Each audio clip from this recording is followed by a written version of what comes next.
हाम्रो समाजमा चाहिँ फर्गेट एस्टरडे भन्ने खालका होइन। Remember, don't forget yesterday, don't forget our glory, don't forget our glorious past, don't forget our भन्ने गरी काम गरौँ। मीनालाई अर्कोपट्टिबाट कविता लेख्न लगाउँ। यो समाजले मीनालाई फर्गेट एस्टरडे भन्न लगाएको छ। गौरवपूर्ण कामहरू सम्झौँ, गौरवपूर्ण इतिहास सम्झौँ, शुद्ध पवित्र क्रियाकलाप हामीले गरेका सम्झौँ। नराम्रो काम गर्दै नगरौँ, कसैसँग भन्न नपरोस्। घनिष्ठभन्दा घनिष्ठ जसलाई हामीले धोका दियौँ, घनिष्ठलाई धोका दिएर भोलिपल्ट फर्गेट एस्टरडे भनेर दाँत देखाउन नपरोस्। त्यो इज्जत राखौँ न हामी कमसेकम। सहरका मान्छेलाई काँडा बिज्या छ कि छैन म भन्न सक्दिनँ। गाउँका मान्छेका हरेक पैतालामा काँडा बिज्या हुन्छ। सहरमा अहिले नानी जन्मिनभन्दा पहिले जुत्ता किनेर ल्याएर राखेको हुन्छ, काँडाले नघोच्या हुनसक्छ पैताला। हामी सबैको मात्र होइन, यहाँ नभएका, थाहा नभएका, चर्चामा नभएका, कुरामा नभएका, केहीमा नभएका, रुखको आयु घटो, बिरुवाको आयु घटो, जङ्गलका जनावरको आयु घटो, संसारभरिका मान्छेको आयु घटो, हरेक चिजको आयु घटो। गाईको बाछोले जन्मिने बित्तिकै स्कुल गएको हुँदैन। उसकी आमाले पनि कानमा खुसुक्क केही भनेको हुँदैन। उसका साथीभाइले पनि केही भने हुँदैन। आमाको दुध कहाँनेरि हुन्छ भन्ने कुरो बाछाले जन्मिएपछि लरेङ तरङ गर्दै गएर आमाको दुधमै मुख लाउँछ र चुस्छ। कसले सिकायो? जेनेटिक मेमोरी भनेको त्यही हो। भैँसी देख्दा गाईको बाछो डराउँदैन। भैँसी छेउमा आएर यसो हेर्छ, गाईको बाछोले टेर्दैन। त्यत्रा सिङ भएको भैँसी आउँछ, सो हेर्छ, टेर्दैन। सिङ केही नभएको, हेर्दा चिटिक्क परेको, नङ्ग्रा भित्रै लुकाएको, दारा भित्रै ओठले छोपेर ठपक्क लुकाएको त्यस्तो स्याल वा बाघको बच्चो यसो देख्यो भने, यसो देख्ने बित्तिकै टाप कसिहाल्छ। किनभने कसले बताइदियो यसले खान्छ है तँलाई, यो खतरा छ, यसले पन्जा लुकाएको छ, यसले दारा लुकाएको छ, यो खतरनाक छ तेरो लागि। कसले बताउँछ भन्दा त्यो जेनेटिक मेमोरी हो। जो फ्रान्सको प्रतीक भएको छ, जसले फ्रान्सलाई अरबौँको आम्दानी दिलाएको छ। बेउटाहरूभन्दा केही होइन। टुप्पामा धान पनि फल्दैन, अलिक तल कोदो पनि फल्दैन, अलिक तल मकै पनि फल्दैन, आँप पनि फल्दैन, लिची पनि फल्दैन, केही पनि फल्दैन, पैसा मात्रै फल्छ बेउटाहरूमा। इफेल टावर, वाशिङटन टावर, अन्तका टावर। इतिहास, ऐतिहासिक धरोहर, हाम्रो उचाइ, थुप्रै कुराहरू त्यसभित्र हुने गर्छ। तर जब हामी सोझो आम्दानीको कारोबार मात्रै गर्छौँ भने फर्गेट एस्टरडे जस्ता कुराहरू पटक पटक आउँछन्। किनभने हाम्रो नगदानगदी बिजनेस बाहेक अरू कुरै हुँदैन। किनभने हामी भावनामा छैनौँ, हामी संवेदनशीलतामा छैनौँ, हामी गर्वानुभूति गर्दैनौँ, हामीसँग प्रेस्टिज भन्ने कुरा छैन। We just know money. हामी बेनिफिट जान्दछौँ, फाइदा जान्दछौँ। बिना कुनै मिसावट 100% शुद्ध बाबा सनफ्लावर ओइलमा छ ओमेगा 3, ओमेगा 6 र भिटामिन ई को उत्कृष्ट मिश्रण। बाबा सनफ्लावर ओइल, शुद्धता यसमै भेटिन्छ। बाबा सनफ्लावर ओइलको प्याकेटमा बाबा। हाम्रो समाजमा चाहिँ फर्गेट एस्टरडे भन्ने खालका होइन। Remember, don't forget yesterday, don't forget our glory, don't forget our glorious past, don't forget our भन्ने गरी काम गरौँ। मीनालाई अर्कोपट्टिबाट कविता लेख्न लगाउँ। यो समाजले मीनालाई फर्गेट एस्टरडे भन्न लगाएको छ। गौरवपूर्ण कामहरू सम्झौँ, गौरवपूर्ण इतिहास सम्झौँ, शुद्ध पवित्र क्रियाकलाप हामीले गरेका सम्झौँ।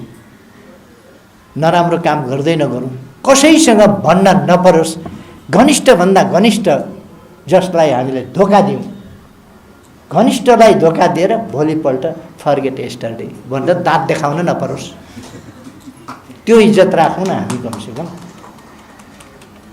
यो कविताले त्यही डिमान्ड गर्छ जस्तो लाग्छ। कसैले मिल्यो होला, मसँग पनि मिल्यो होला, अर्कोसँग पनि मिल्यो होला, अर्कोसँग पनि मिल्यो होला, मिल्यो होला। त मान्छेको जिन्दगीसँग लेखिएको छ, जिन्दगीको बारेमा लेखिएका छ। सहरका मान्छेलाई काँडा बिज्या छ कि छैन म भन्न सक्दिनँ।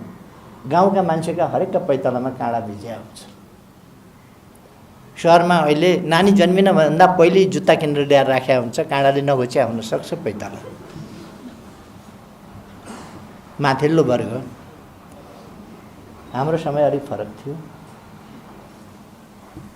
हामीले जन्मिनभन्दा पहिले जुत्ता होइन, एसएलसी पास गर्दासम्म पनि हामी पैदल खाली खुट्टै हिँडेर जानु पर्थ्यो। म त भाग्यमान नै थिएँ, 10 मिनटका बाटामा स्कुल थियो। 3 घन्टा धाएर पढ्न पर्ने, 3 घन्टा पढेर फेरि 3 घन्टा घर आउन लाग्ने। अस्ति भर्खर म कर्णाली जाँदाखेरि भेट्टाएँ बाटामा, मलाई अप्ठ्यारो लाग्यो। तिनीहरूको ठाउँ, तिनीहरूको गाउँ, तिनीहरूको सबै कुरा मैले टिपेर ल्याएर त्यहाँ स्कुल बनाउनुपर्छ भन्ने सोचेँ मैले। तर म को हुँ भन्ने कुरा उनीहरूलाई बताएन, बताएर केही फाइदा थिएन। तर मैले के चाहिँ निर्कोल गरेँ भने यहाँ विद्यालय चाहियो।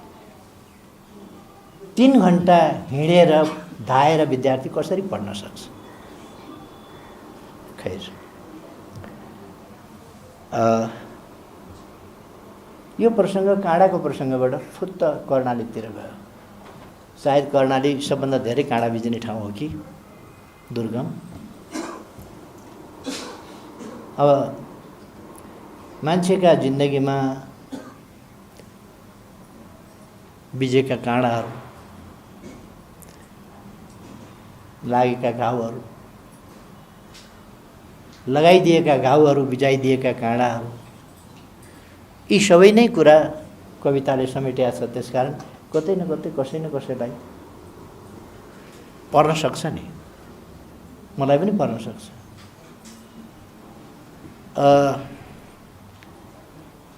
हरेकको कथा, हरेकको व्यथा पनि, हरेकलाई चर्च चर्च घोच्ने चिजहरू पनि छन् त्यहाँ। आफैतिर फर्किएर कविताहरूले कहिले कहिले आफैलाई, हरेकले जसले पढ्छ त्यसलाई ठ्याम्मा ठ्याम्मा हान्दो पनि हो, तै होस् भनेर पनि हान्दो हो। डिस्क्लेमर नै काफी छ। कसैसँग विषय वा प्रसङ्गले मिल्न गएमा त्यो कसैसँग पनि मिल्न सक्छ। तर कविता सशक्त छन्, प्रभावशाली छन् र कवि मल्लले भन्नुभए जस्तै कविता होस्, कविता कवि होस् भन्ने भाव चाहिँ यसमा छ। कवि ढोकामा उभिँदैन, कवि ढोका उभिन्छ। उहाँले गरेको मूल्याङ्कन बडो सुन्दर लागेको छ मलाई।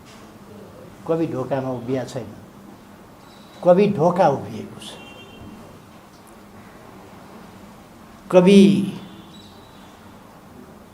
कहीँ हावाले हान्छ भने कहीँ कवि आफै हावा बोक्छ। कहिले समय भएर कवि अडिन्छ, कहिले कवि भएर समय अडिन्छ।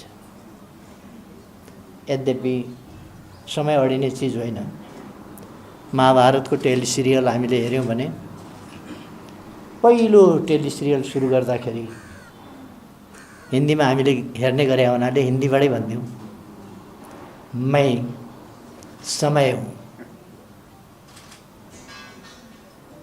मुझे आगे की ओर बढ़ना है, भविष्य की ओर बढ़ना है। जौन भविष्य पर्दा के पीछे है, अनभिज्ञ है रहस्यमय। और विगत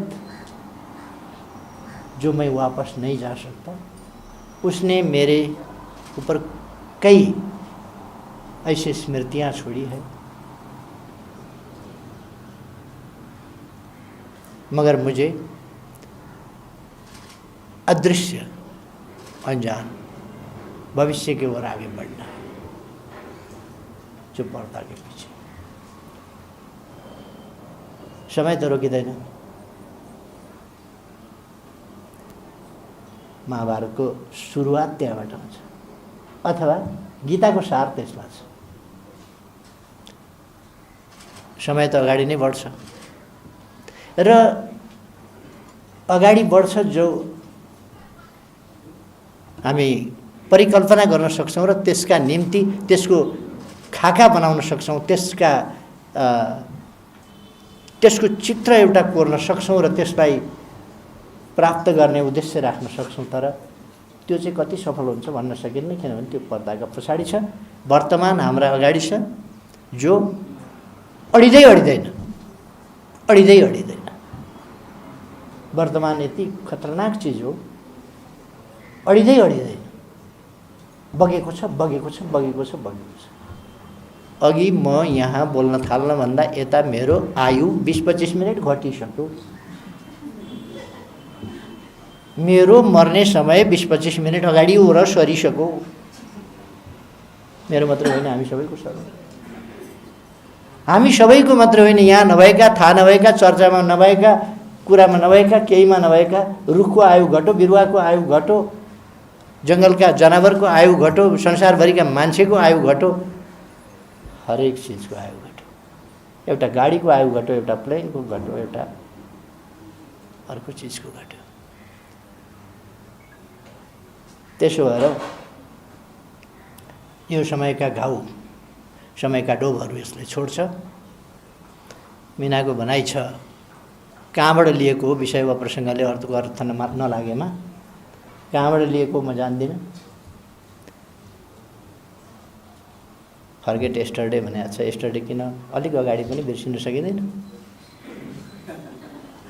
परारै पनि बिर्सिन सकिँदैन। बिर्सिन सक्ने भए फर्गेट एस्टरडेको कुरो कहाँबाट आउँथ्यो? यदि बिर्सन सम्भव हुन्थ्यो भने फर्गेट एस्टरडे किन आउँथ्यो? यो त एउटा मन बुझाउने कुरा न हो। फर्गेट एस्टरडे भनेको जब एस्टरडे फर्गेट गर्न सम्भव छैन तब please forget yesterday. I have committed some mistakes. I have done very serious mistake. Please forgive me. Forget yesterday and forgive me, because you cannot forget. Anyway,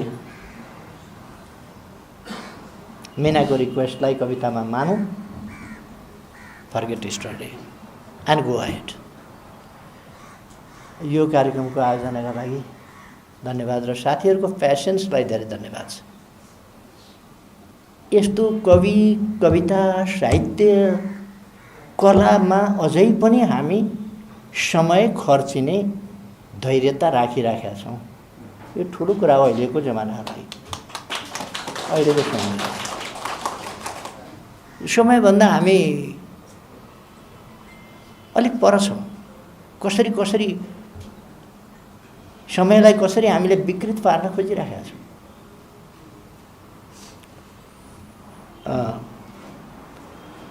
politics नगरी, म politics गर्दिनँ, यहाँ साहित्यिक मञ्च। एउटा पार्टीले आफ्नो घोषणापत्रमै भन्यो भ्यू टावर बनाउँदैनौँ, भ्यू टावर बनाउने काम छैन। इफेल भन्ने इन्जिनियर जसले इफेल टावर बनाए बुद्धि नभएका रहेछन् कि क्या हो? यस बीचका जिन्दगी भनेको जन्मदेखि मृत्युसम्मको अवधि हो। त्यो ससाना क्षणहरू मिलेर बनेको हुन्छ र ती हरेक क्षणहरूको कति सदुपयोग हुनसक्छ त्यति मान्छे सफल हुनसक्छ। असफलताहरू पनि हुनसक्छन्, असफलताका कारणहरू थुप्रै हुनसक्छन्, सफलताका कारणहरू पनि थुप्रै हुनसक्छन्। तर इमान्दार नभइकन कोही पनि सफल हुन सक्दैन। इमान्दारिताका साथ साहित्य रचना गर्नुहुन्न भने, अघि पुराना मूर्धन्य साहित्यकारहरू अमूर्तदेखि अबोधगम्यदेखि बोधगम्यदेखि सरलदेखि लयात्मकदेखि काव्यात्मकदेखि छन्दमयदेखि अहिलेका लघुकाव्य खण्डकाव्य लघुकाव्य त्यो कविता कविताबाट अलिक छोटा कविता साना कविता मुक्तक मुक्तकबाट आएपछि मुक्तबाट तर झरेपछि के भयो हाइकुबाट तर झरेपछि सूत्र एक लाइनले पनि आएको छ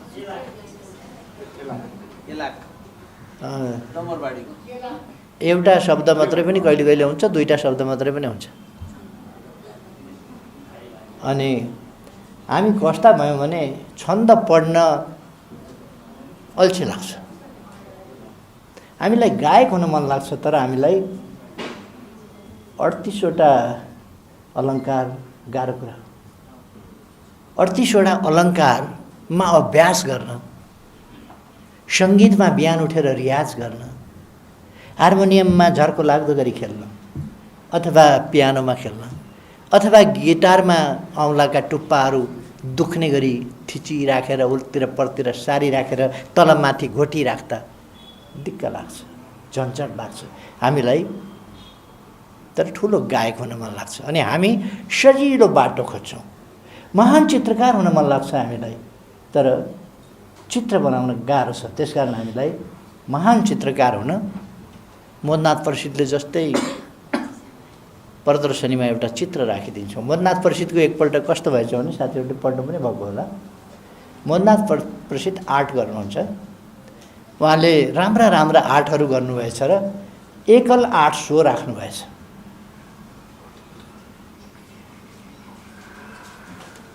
एकल आर्ट सो राख्नुभएछ मोदनाथ प्रसिद्धले एउटा उहाँले चित्र बनाउँदै हुनुहुँदो रहेछ कान्छी छोरी गएर त्यो क्यानभासमा चाहिँ कुची पनि त्यहीँ राखेर रहेछ बुढा कता पसेका कान्छी छोरी गएछ र रङ चोप्दै लतपत गर्दै क्यानभास खतम बनाइदिएछ अनि यो पनि लगेर प्रदर्शनीमा राख्नु पर्यो भनेर आफ्ना राम्रा आर्टहरूसँगै कान्छी छोरीले भुतुङ पारेर बिगारिदिएको क्यानभास पनि प्रदर्शनीमा राखेछ दर्शकहरू आए कलाको अवलोकन गरे अरू सबै उनले मेहनत गरेर कोही कोही त महिनौँ लगाएर बनाएका आर्टहरूभन्दा कान्छी छोरीले एकछिन लतपत्याएको त्यसमा बडो गौर गरेर हेरे यताबाट हेरे नजिकै गएर हेरे यसो गरे टाढा गएर हेरे अनि कमेन्ट लेखेपछि हिँड्ने बेलामा मोदनाथ प्रसिद्ध साहित्यकार हुनुहुन्छ फाइन आर्टमा त उहाँ सिद्ध हस्तै हो उहाँले बहुतै राम्रा आर्टहरू गर्नुहुन्छ तर विचित्र के भने उहाँ एब्स्ट्र्याक्ट आर्टमा पनि असाधारण क्षमता रहेछ उहाँले पहिलो एब्स्ट्र्याक्ट आर्ट उहाँको प्रदर्शनीमा राख्नुभयो कति गहिरो भाव कति गहिराई त्यसमा कत्रो अर्थको गाम्भीर्यता रङको संयोजन कति सुन्दर आदि इत्यादि हामी कान्छी छोरीले बिगारेको क्यानभास र त्यसका कमेन्टेटर हुन रुचि राख्छ साधना झर्को लाग्छ त्यसकारण हामीलाई ताल सुर आदि इत्यादि आरोह अवरोह रियाज यी झन्झटभन्दा गजब मजा लाग्छ मेरो विचारमा जे गरौँ अनेस्टली गरौँ इमान्दारिताका साथ गरौँ जे गरौँ त्यसमा दक्षता हासिल गर्ने गरौँ जे गरौँ त्यो त्यसभित्र कला त हुनैपर्छ ऱ्याप गाउँ कि ज्याप गाउँ कि जेसुकै गाउँ न त्यहाँ कला त चाहियो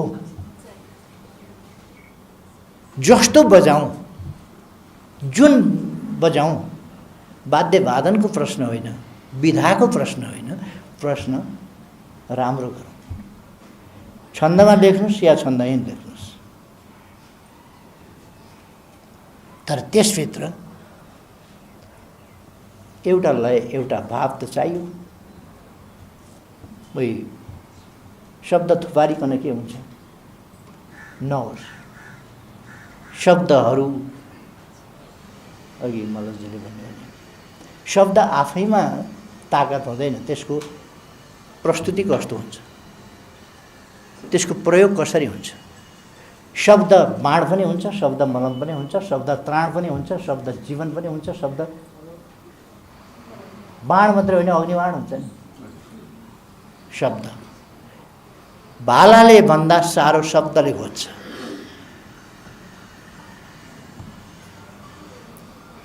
भालाले तिखै छ भने छेड्यो भने पनि उपचार गर्दा होला। शब्द बाणले घोचेको कहिल्यै निकै हुँदैन। हुन त मिनालले फर्गेट एस्टरडे भनेको छ, अरू कुरामा लागु होला, शब्द बाणले घोचेको घाउका लागि लागु हुँदैन। फर्गेट एस्टरडे, कसैले यदि शब्द बाणले चाहिँ घोचेको छ भने त्यो चाहिँ फर्गेट एस्टरडे, त्यसमा लागु हुँदैन। No one can forget.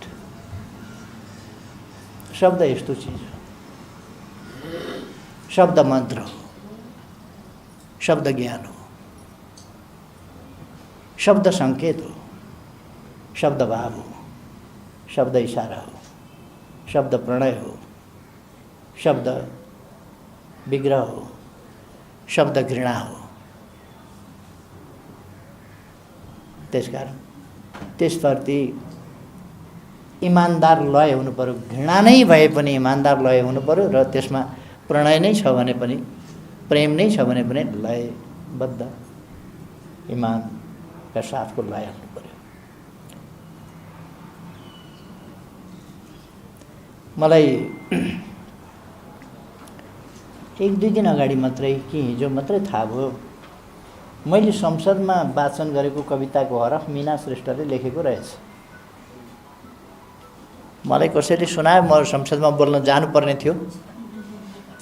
यस्तो पनि कसैले भनेको छ भनेपछि मैले त्यहाँ भने, मलाई पनि त्यस्तै लागिराखेको थियो। कुनै कविले भनिदियो भनेपछि मलाई पनि सजिलो भयो। एउटा कविले कतै लेखे रे भने सुने मैले, भत्काइदेऊ धरारा पुरिदेऊ रानी पोखरी,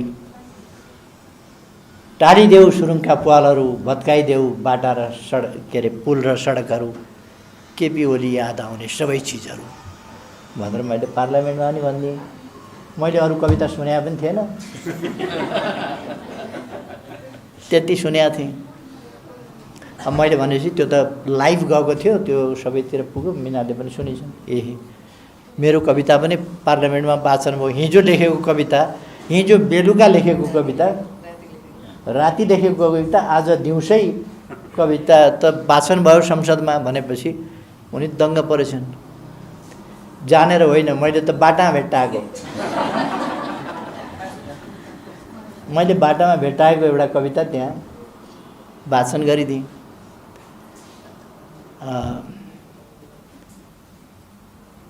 मैले कविता चाहिँ राति पढेँ, गएको राति।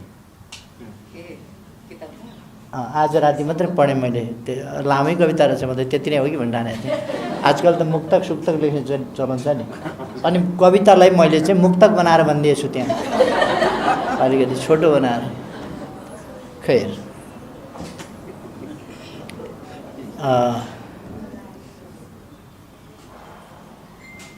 जीवनसँग सम्बन्धित छन्। साहित्यमा मैले सुने अनुमान, विभिन्न खालका अनुमान, फलानु कविता फलानुलाई लेख्या, फलानुलाई लेख्या भनेर। एउटा त अन्जान बहिनीका लागि समर्पित गरेँ अहिले भन्नु, लेखेको चाहिँ उसका लागि होइन, तर मेरै लागि लेखे जस्तै लाग्यो दिदी भनेर उसले भनेपछि आजको वाचन चाहिँ उनका निम्ति भयो। कविता यस्तै हुन्। विषय वा प्रसङ्गले कसैसँग कुनै घटनाक्रमसँग कसैको कथासँग कसैको केही कुरासँग मिल्न गएमा संयोग मात्र मानिनेछ। यो डिस्क्लेमर हुन्छ नि एउटा, यो सबै कविता डिस्क्लेम गर्दै हुन्छ। सम्पूर्ण उपस्थित साहित्यकार र साहित्य अनुरागी साथीहरू, दिदीबहिनी, दाजुभाइहरू, तपाईँहरूले थाहा पाइहाल्नुभयो मलाई रुगा लागेको छ अलिक खोकी लागेको छ। त्यस कारण आज म धेरै बोल्ने अवस्थामा होइन, खालि शुभकामना दिन यहाँ उपस्थित भएको छु। सबभन्दा पहिले त म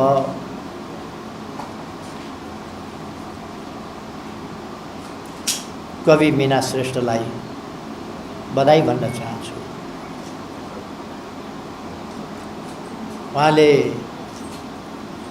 सफल कविता सङ्ग्रह प्रकाशित गर्नुभएको छ। सफल कविता मात्रै होइन, कविता सङ्ग्रह प्रकाशित गर्नुभएको छ। उहाँलाई शुभकामना भन्न चाहन्छु। आगामी दिनहरूमा अझ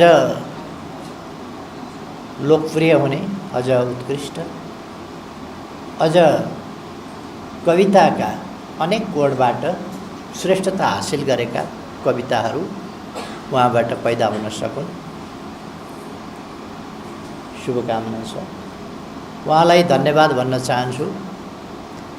हामीले केही दुःख नगरिकन, कुनै मेहनत बिना उहाँका यस्ता उत्कृष्ट कविताहरू रसास्वादन गर्ने अवसर हामीलाई दिनुभयो, यो गुण लाउनुभयो, त्यसका निम्ति धन्यवाद छ। यो सजिलो कुरा होइन। कविहरूले कविता रचना नगरिदिने हो भने हामीले कहाँबाट पढ्न पाउनु, कहाँबाट ती कविताको आनन्द लिन पाउनु। गायकले गीत नगाइदिने हो भने कहाँबाट मिठा मिठा गीत सुन्न पाउनु। रचनाकारले रचना नगरिदिने हो भने। त्यस कारण म जहिले पनि सर्जकहरूसँग र ती सिर्जनालाई हामी आम जनतासम्म पुर्याउने साहित्यकार कलाकारहरूप्रति सधैँ कृतज्ञ रहन्छु, धन्यवाद भन्छु। मीना श्रेष्ठलाई पनि धेरै धेरै धन्यवाद छ। आजै 8 गते नै यो पुस्तक प्रकाशन गर्नुपर्ने भनेपछि किन रहेछ त यस्तो, यो 8 गते के जुरु भन्ने मलाई पनि लाग्यो। मैले मीनालाई सोधेँ, मेरो छोरीको जन्मदिन भने, अब जन्मदिन त सार्न मिलेन। त्यसो भएर मलाई कति शब्द जति पो लेखिदिनु भनेको थियो, धेरै होइन, फेरि फटाएर दिएको थियो। यतिवटा शब्द मात्रै लेख्नु, यति ठाउँमा अटाउनु भनेर। मलाई आफैलाई रुगा खोकी ज्वरो के भइरहेको थियो, त्यसले अलिक सताइराख्या। तर राम्रो के भयो भने व्याख्यात्मक ढङ्गले, समीक्षात्मक ढङ्गले मूल्याङ्कन गरेर लेख्ने होइन, आफ्नो भावना यति छोटोमा लेख्नु भने हुनाले सजिलो भयो। छोटोमा मात्रै ठ्याक्क लेख्न पाइयो, धेरै दुःख कष्ट गर्नु परेन। आजै प्रकाशित हुनुपर्ने यो प्रकाशित भयो, खुसीको कुरा हो। नातिनीलाई जन्मदिनको धेरै धेरै शुभकामना छ।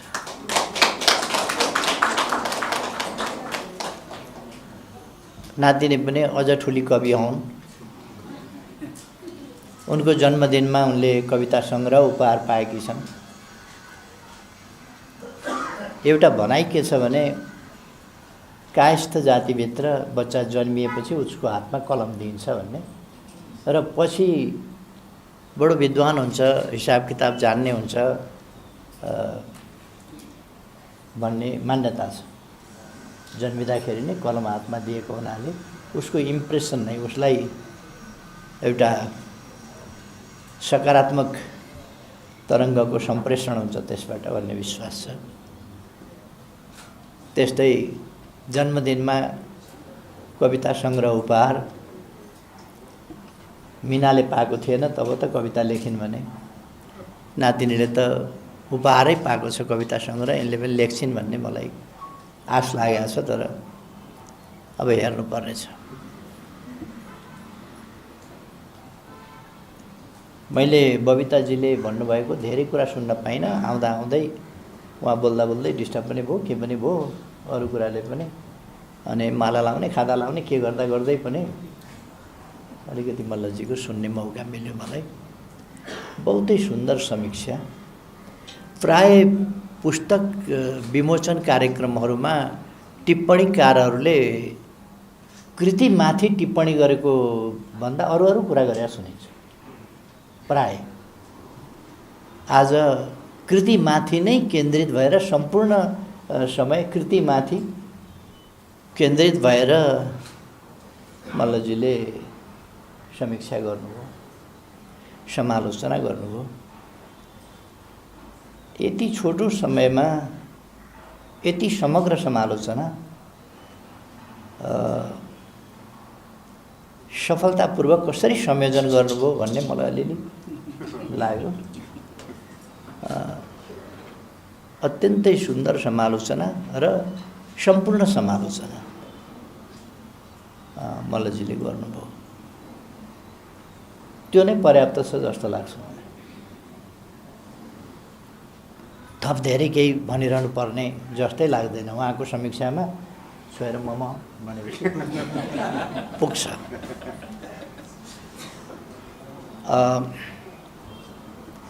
मेरो विश्वास के छ भने नेपालीहरू कवि जात हो। नेपालीहरू जातैले कवि। हरेक नेपालीको अन्त्यमा कवि लेखिदिए पनि हुन्छ। नेपालीको जातै कवि हो, किनभने यो आजको कुरा होइन। यी उहिले लिपि पैदा हुनभन्दा अगाडि पनि गाउँथे। लिपि पैदा हुनभन्दा अगाडि पनि काव्य रचना गर्थे र काव्यको रचना, छन्दको रचना, लयको रचना, तालको आविष्कार यस भूमिमा भएको थियो भन्न पाउँदा खुसी लाग्छ। र त्यो परम्परा दशौं हजार वर्ष अगाडिदेखिको यस भूमिको परम्परा आज पनि हामी मीना श्रेष्ठको कविता सङ्ग्रहबाट त्यो कविता, त्यो काव्यात्मकता, त्यो लयात्मकता, त्यसलाई निरन्तरता दिइरहेका छौँ। मैले अलिकति अगाडि बोल्दाखेरि पनि भने, यदि विश्वका कुनै आशु कविलाई आफू आशु कवि भएकोमा गर्वबोध छ भने धेरै समय चाहिँदैन। 10 मिनेटमा नेपाली आशु कविले घाँस काट्दा काट्दै हराइदिन्छ, होइन भने आऊ। नेपालमा जस्तो दोहोरी खेल्न संसारमा कसैले सक्छ? रचना गर्दै भन्दै यस्तो भन्छ नि, फेरि भन्ने मात्रै होइन नि, खुत्रुकै हुने गरी भन्छ। कसरी भन्छ? त्यो काव्यात्मकता कसरी आउँछ? त्यो लयात्मकता कसरी आउँछ? कहिले कहिले त नबुझिएर एकछिनपछि हाँस उठ्छ। त्यसको मर्मको गहिराइमा गएपछि नि कति साह्रो गाउँदै जाँदा भन्दै जाँदा कति मर्मको कुरो फुत्त निकालेको हुन्छ। कति महान कवित्व त्यहाँ प्रकट भएको हुन्छ। बिम्बको, अलङ्कारको, दृष्टान्तको, उदाहरणको अनुपम दृष्टान्तहरू त्यहाँ प्रयुक्त भएको छ। र यसरी यहाँ यो भूमि त कलाको, सङ्गीतको हतियार यहीँ सृष्टि भयो। राम्रो हो कि होइन त आफ्नो ठाउँमा होला। हतियार यहीँ सृष्टि भयो। पहिलोपल्ट ढुङ्गे युगबाट, ढुङ्गाबाट हामी धातु युगमा प्रवेश गर्दा पहिलो हतियार शिवले त्रिशूल लिए, अरू कसैसँग केही पनि हतियार थिएन। पहिलो शिवले त्रिशूल लिए, अथवा डमरू, वाद्यवादनमा डमरू शिवले लिए।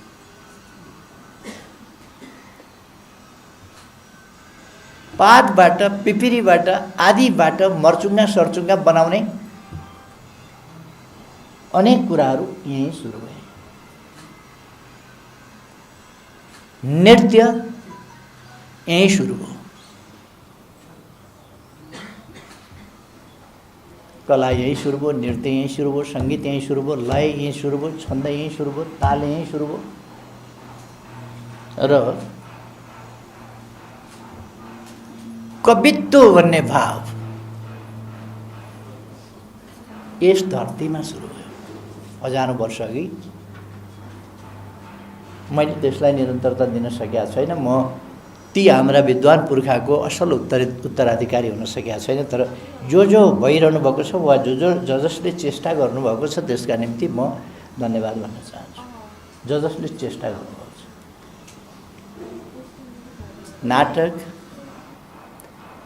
नाटकको उत्पत्ति कसरी भयो त्यतापट्टि म जान चाहन्छु।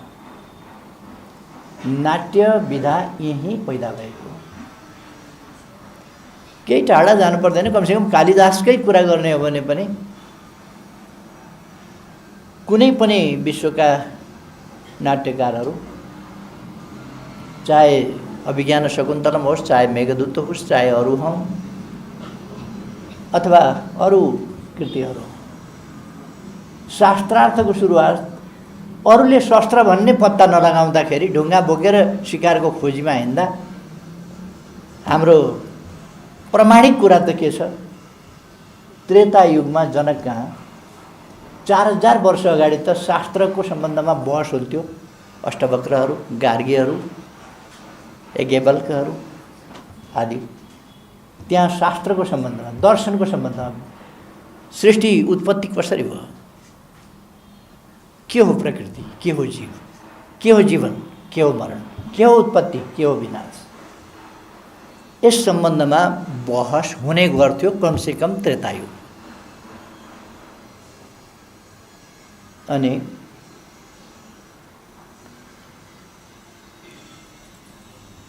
विश्वमा त भन्न हुँदैन, कुनै शक्तिशाली देशहरूको इतिहास त 500 वर्षको होला। राष्ट्र रचनाको इतिहास 500 वर्षको छ। हिमवत खण्डको इतिहास 10औं हजार वर्ष, 15औं हजार वर्षको छ। र मैले धेरै ठाउँमा भन्ने गर्छु, हामी कहाँ त्यसकारण जेनेटिक मेमोरी छ। ती पुर्खाको जेनेटिक मेमोरी, मैले जेनेटिक मेमोरीको सम्बन्धमा धेरै ठाउँमा भनेको छु। गाईको बाछोले जन्मिने बित्तिकै स्कुल गएको हुँदैन, उसकी आमाले पनि कानमा खुसुक्क केही भनेको हुँदैन, उसका साथीभाइले पनि केही भने हुँदैन, आमाको दुध कहाँनेरि हुन्छ भन्ने कुरो बाछाले जन्मिएपछि लर्याङ तर्याङ गर्दै गएर आमाको दुधमै मुख लाउँछ र चुस्छ। कसले सिकायो? जेनेटिक मेमोरी भनेको त्यही हो। भैँसी देख्दा गाईको बाछो डराउँदैन, भैँसी छेउमा आएर यसो हेर्छ, गाईको बाछोले टेर्दैन। त्यत्रा सिङ भएको भैँसी आउँछ, सो हेर्छ, टेर्दैन। सिङ केही नभएको, हेर्दा चिटिक्क परेको, नङ्ग्रा भित्रै लुकाएको, दारा भित्रै ओठले छोपेर ठपक्क लुकाएको त्यस्तो स्याल वा बाघको बच्चो यसो देख्यो भने, यसो देख्ने बित्तिकै टाप कसिहाल्छ। किनभने कसले बताइदियो यसले खान्छ है तँलाई, यो खतरा छ, यसले पन्जा लुकाएको छ, यसले दारा लुकाएको छ, यो खतरनाक छ तेरा लागि। कसले बताउँछ भन्दा त्यो जेनेटिक मेमोरी हो। त्यसका बाबुआमा त्यस्ता जनावरले झम्टिँदै बचेर, जीवन बचाएर त्यो मेमोरी राखेर, त्यस मेमोरी पछि ती सन्तान पैदा हुँदै आएका हुनाले त्यो जेनेटिक मेमोरी छ।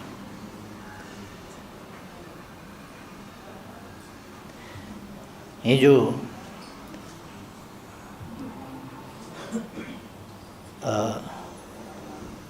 शान्ता चौधरी एउटा मामुली कमलरी हुनुहुन्थ्यो।